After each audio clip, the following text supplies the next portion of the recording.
Bonjour, bienvenue dans le Seigneur. Nous sommes dans la joie de vous retrouver pour ce 4e numéro.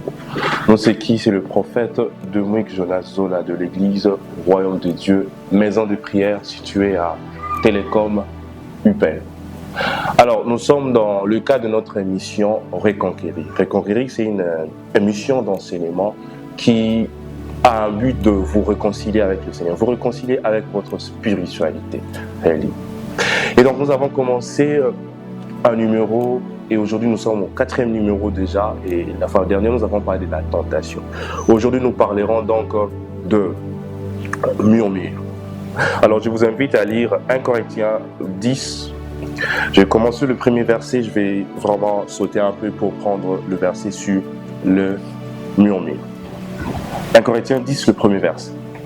Frères, je ne veux pas que vous ignoriez que nos pères ont tous été sous la nuée, qu'ils ont tous passé au travers de la mer, qu'ils ont tous été baptisés en Moïse dans la nuée et dans la mer.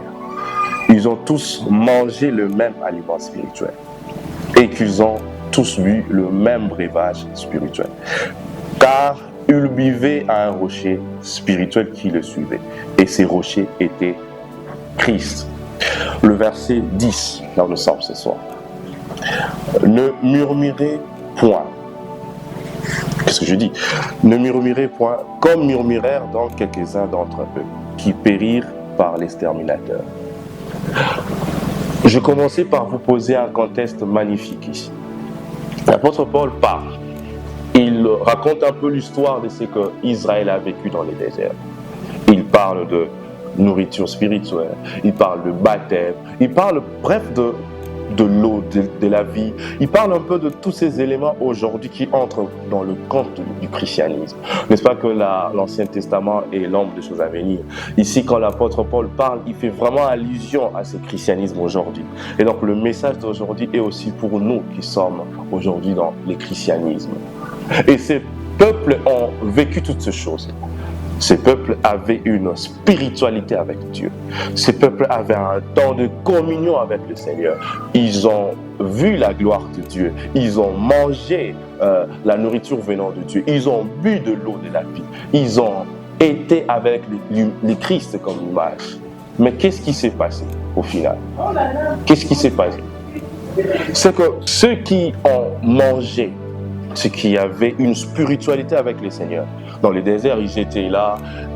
D'ailleurs, même quand Moïse quitte chez Pharaon, il va chez Pharaon, il lui dit « Laisse partir le peuple de Dieu pour qu'il aille adorer le Seigneur. » Pour qu'il aille pour qu'il ait une relation avec le Seigneur dans le désert. Pour qu'il ait un temps avec le Seigneur. Et ces peuples-là avaient un temps avec le Seigneur dans le désert.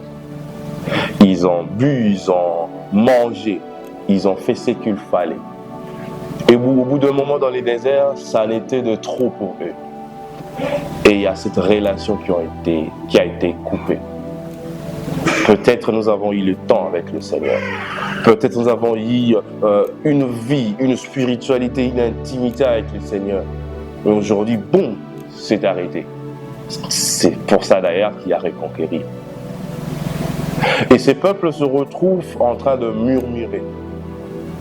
Ils disent: pourquoi nous nous retrouvons dans les déserts? Qu'est-ce qui se passe? C'est qu'il y a tellement de choses qui nous arrivent, mais où est Dieu au final? N'est-ce pas que Dieu nous a dit qu'il va nous amener vers la terre promise? Mais pourquoi on traîne ici? J'aimerais commencer par dire ceci.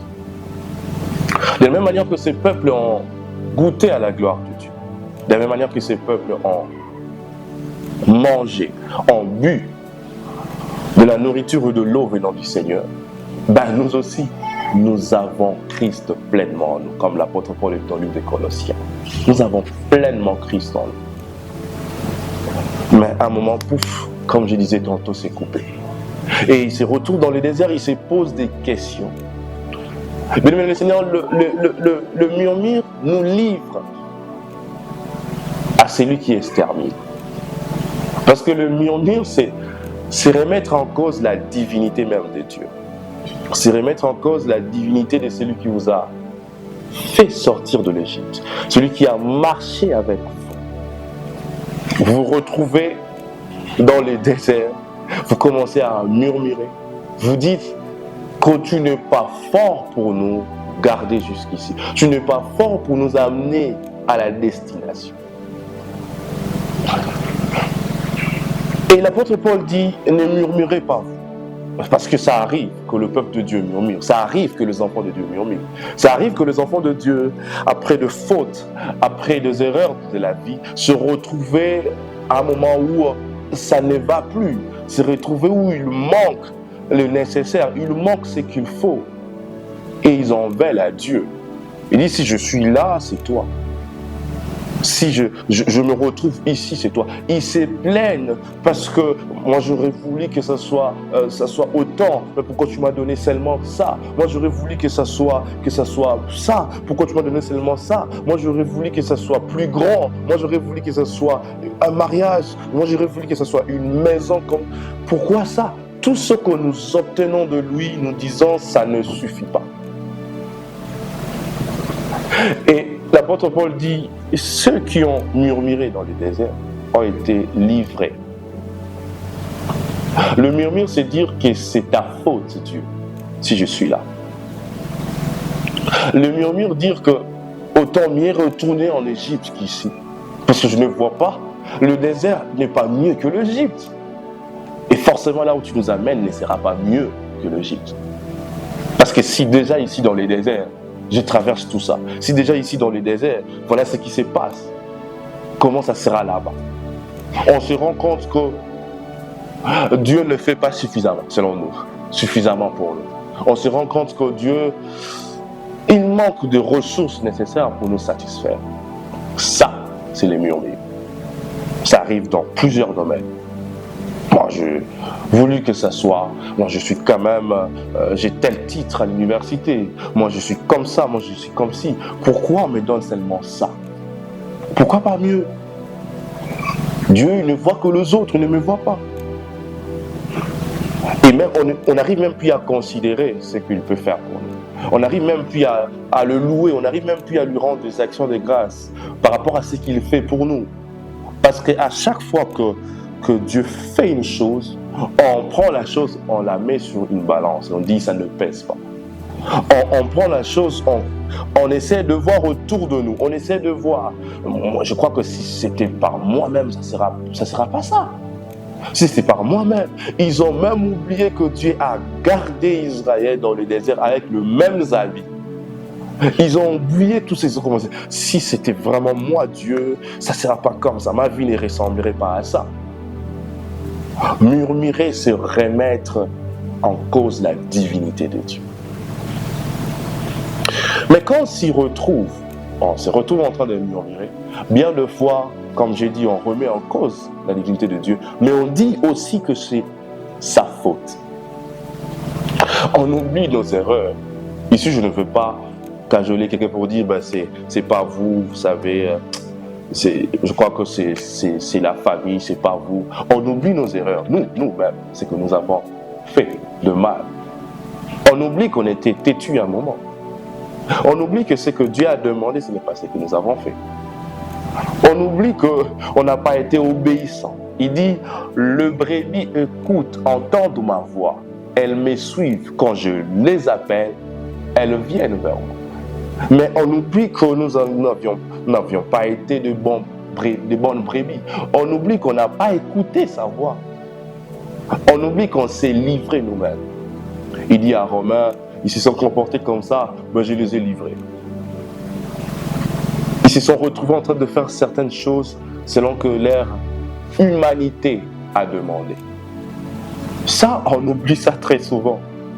On s'est mis à se plaindre, mais quand on remonte un peu, après ou avant ces plaintes-là, à la base, ça n'a jamais été Dieu.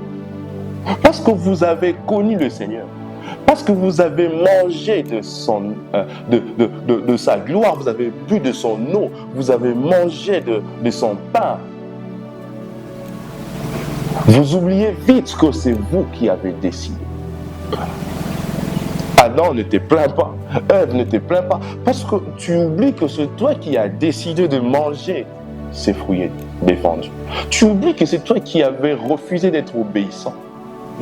Mais je ne vais pas ici vous dire que Dieu vous condamne. Je vous dis plutôt Dieu vous rappelle encore vers lui. Parce qu'une brebis qui est perdue, le berger va la chercher. C'est pourquoi Dieu aujourd'hui vient vous chercher. Le fils prodigue, il est parti, loin du Père. Il avait ce qu'il avait, il a reçu de sa part, il est parti très loin. Il se retrouve en train de souffrir. Il se retrouve manquant de toutes choses. Il dit, je vais retourner vers mon Père. Et quelle attitude magnifique. Cet après-midi ou ce soir, Dieu vous invite à avoir cette même attitude où vous reconnaissez. Vous savez, bien de fois, on veut vraiment avoir une solution, on veut vraiment que ça marche, mais on oublie de reconnaître que la base de tout ce lot. Le Fils a reconnu cela. Et quand il est revenu avec humilité vers le Père l'a reçu. Aujourd'hui, le Père est prêt à vous recevoir. Le Père, il est prêt à vous accueillir encore chez lui.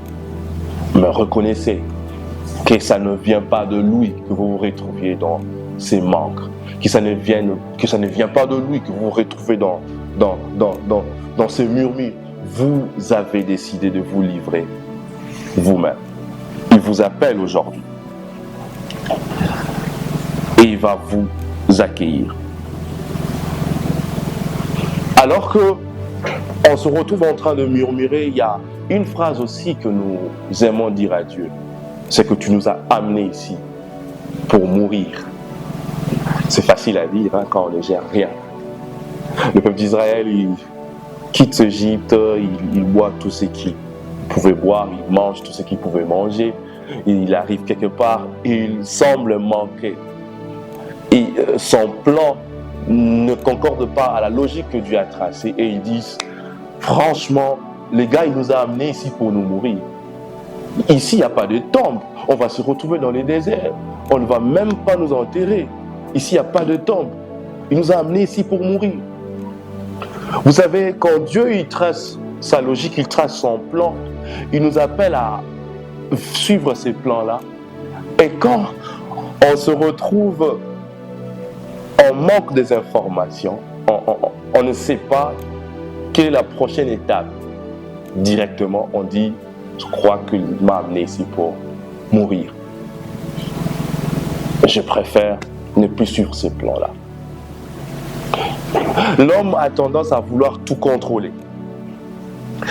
Vous savez, un jour, Moïse décide d'envoyer les options qui partent vérifier, qui partent regarder la terre promise. Ils sont partis et quand ils sont revenus avec le discours. 8 d'entre eux sont revenus avec le discours disant là-bas il y a des géants, les gens qui peuvent nous écraser et tout. Et cette information-là a été suffisamment considérée par le peuple d'Israël, ces peuples qui a commencé à murmurer disant Moïse, pourquoi tu nous as amenés ici dans le désert? Il nous a amenés ici pour nous tuer ici. On préfère retourner en Égypte, là-bas il y a des cimetières. On préfère retourner en Égypte, là-bas il y a des tombes. Là-bas au moins on va mourir sous l'esclavagisme, on va quand même être honoré, on va être bien enterré et tout. Vous savez, une fois que vous avez une information qui n'entre pas dans la logique de Dieu, rapidement vous commencez à murmurer. Et c'est ça alors, quand il ne maîtrise plus rien, son attitude première, c'est dire, je pense qu'il veut me faire du mal. Je pense qu'il s'est décidé de m'amener ici pour m'achever directement. Est-ce que Dieu ne pouvait pas le faire en Égypte si vraiment c'est ça l'idée, vous amener dans le désert pour vous tuer? Je ne pense pas. C'est parce que vous manquez l'information. C'est parce que vous n'avez pas cette information qu'il faut. Ils n'ont même pas écouté les deux autres. Ils ont écouté les 8. Ils ont dit, ils sont majoritaires, c'est fini pour nous. Nous sommes ici pour mourir.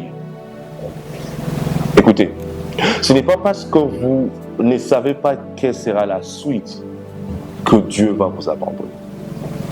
Ce n'est pas parce que vous ne savez pas l'étape prochaine, c'est quoi, que vous pouvez décider de donner toutes les hypothèses possibles. Dieu va nous tuer. C'est pas toujours ça.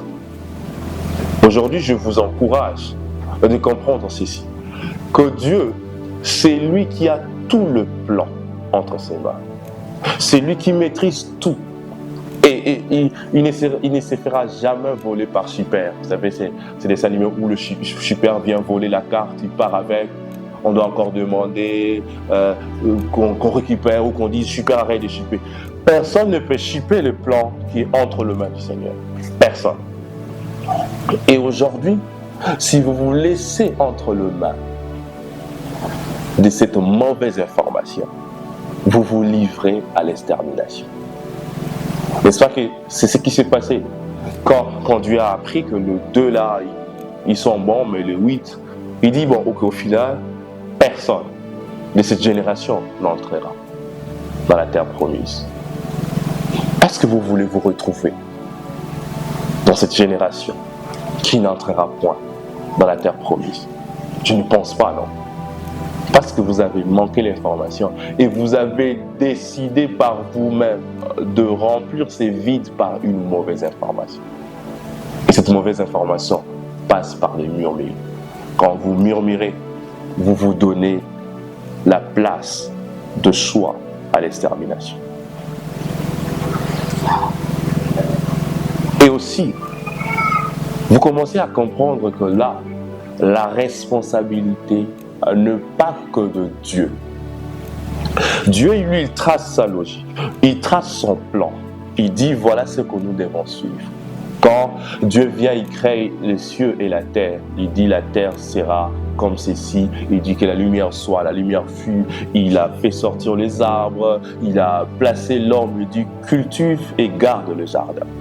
Quand l'homme sort du plan de Dieu, Dieu, dans sa responsabilité de Dieu, il décide de sauver l'homme, de venir vers l'homme pour amener le salut. Mais il y a la part de l'homme aussi qui existe. La responsabilité de l'homme, c'est accepter que ça n'a jamais été Dieu qui a demandé à l'homme de manger le fruit interdit. 2, qu'il faut accepter le salut que Dieu vous accorde. Le murmure ne remplaceront jamais le salut que Dieu vous accorde. Le murmure ne remplaceront jamais cette main tendue par Dieu. Dieu, il vient, il vous dit, prenez ma main. Ne vous plaignez pas. Moi, je ne sais pas comment ça va se passer. Moi, je ne pense pas que c'était comme ça. C'est parce qu'il a dit. Non, il vous tend la main afin que vous reveniez dans le plan. Parce qu'une fois que vous murmurez, vous sortez du plan merveilleux de Dieu pour le plan de l'extermination. Pour le plan de manque. Il dit dans sa parole, aucune inquiétude n'ajoute quoi que ce soit, n'ajoute quelque chose. Achevez même sur nos têtes. Aucune inquiétude. Ce qui se passe, c'est que quand vous murmurez, vous sortez du plan et vous amancez tout ce qui ne vient pas de Dieu.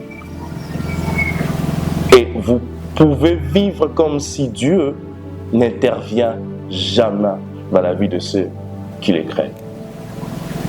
David, un jour, il dit, j'ai vieilli aujourd'hui, je n'ai jamais vu un juste abandonné, ni sa prospérité m'a dit en son temps.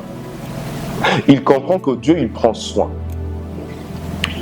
Mais quand est-ce que le plan de Dieu devient un peu absent, quoi qu'il est là présent, lorsque nous plaçons une barrière qu'on appelle murmure? Vous savez, quand je viens vers vous avec quelque chose, je vous dis, je vous donnerai ça. Et vous ne pensez pas que je peux le faire. Vous refusez. Même moi-même, je commence à douter si je veux vraiment vous le donner au final.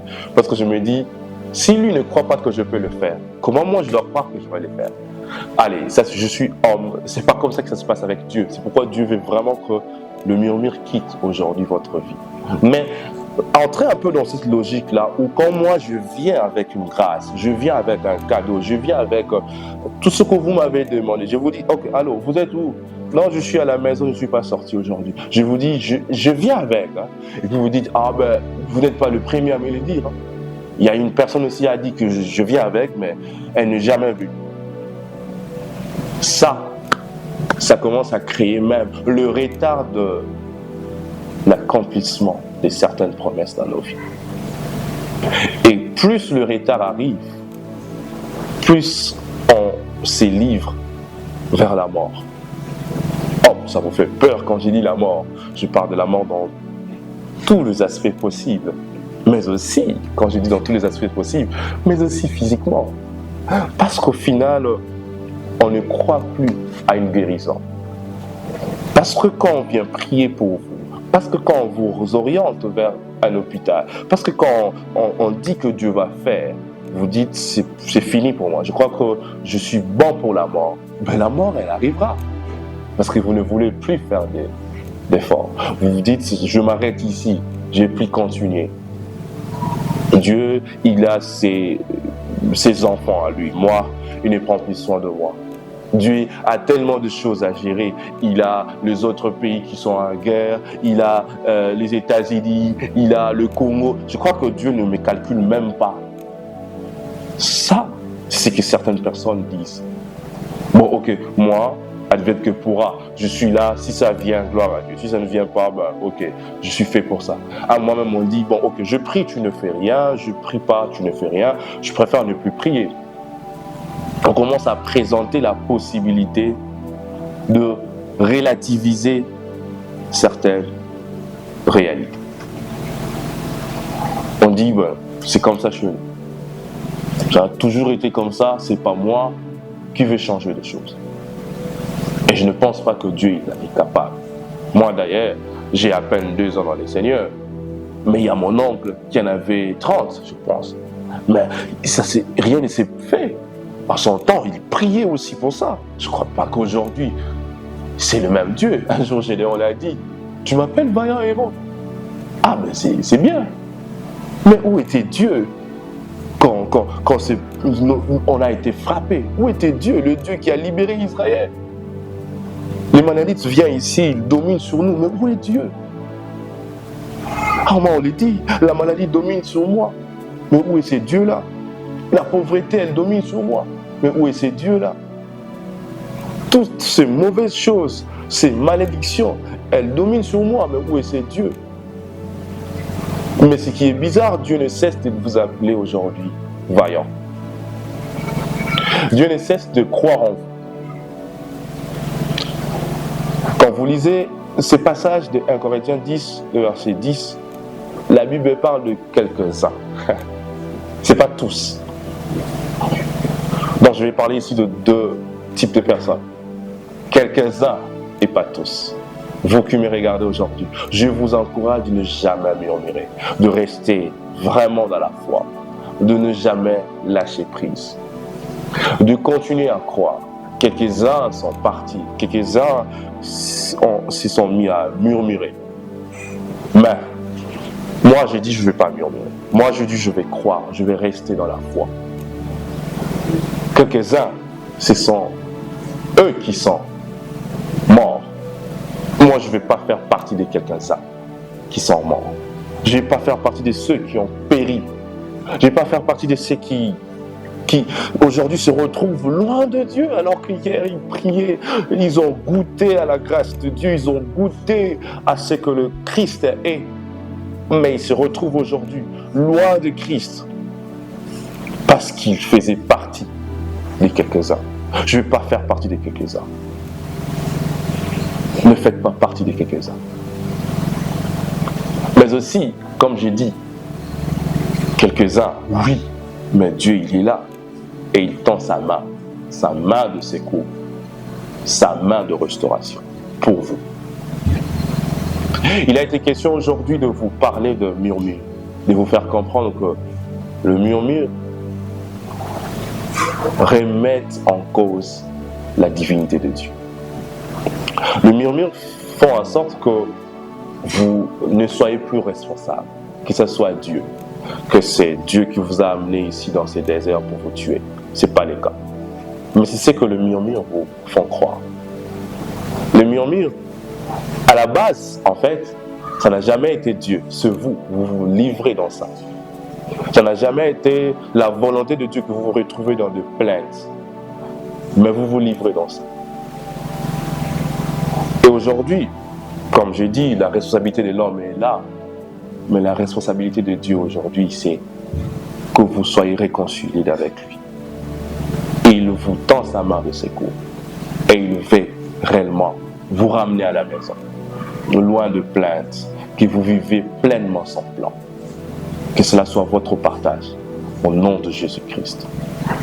Amen.